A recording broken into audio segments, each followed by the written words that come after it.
even know how I got this life. It's amazing. It's really cool. What else?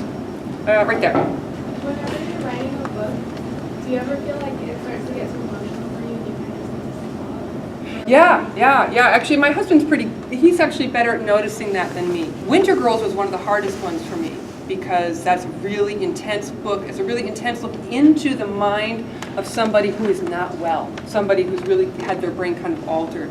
So Scotty got pretty good at, like, I got very depressed at the end of the day, and my own eating habits weren't great when I was working on that book, and so my husband was very good at saying, babe, we're going to go for a run now, and then we're going to have pasta for dinner, and it's going to be great, you know.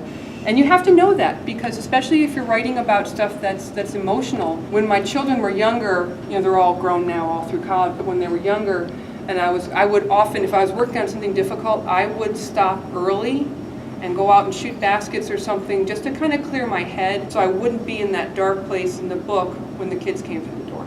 Because who would want their mom going through 15-year-old crisis again, you know, when she needs to be mom. So, yes. How do you keep a sense of humor when you're dealing with such traumatic subjects in your writing? You know, I think that's one of the things I love most about teenagers, because you guys are the funniest people on the planet. And I think it's because when you're a teenager, you see the hypocrisies, right? You're like, little kids, they're kind of, they don't know anything. That's not their fault. And then you get to a teenager, and you're like, wait a minute. You're kidding, right? And then you just see the hypocrisies, and you're scathing. You are absolutely, you're sharp, and you're fast, and you just call bullshit on everything, you know? And that's and teenagers use humor and sarcasm particularly as a defense mechanism, right? You're going to treat me like this? Oh, I have some words for you. And so I really like that.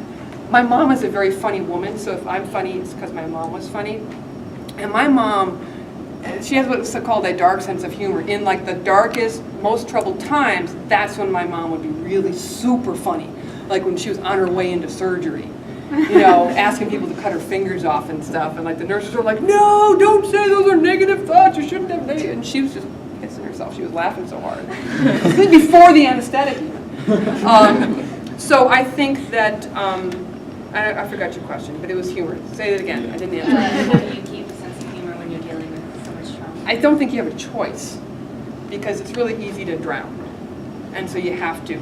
I mean, if there's any message that I don't like to send messages because those are boring, but like I do feel in a little bit like I'm kind of like your auntie, your generation's auntie. I think a lot of authors of books for you feel that way, because none of us are getting real rich. Well, J.K. Rowling maybe, but we write these books because we care deeply, and we know how hard, like Chris Crutcher and John Green and people like that, we know how hard it is for you guys. And we want you, and we've seen, it's so tragic, we've seen adults who don't come through their teenage years successfully. And they turn into drunks.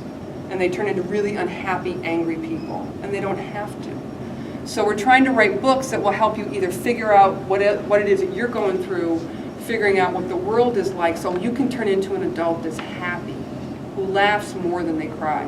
Does that make sense? Okay.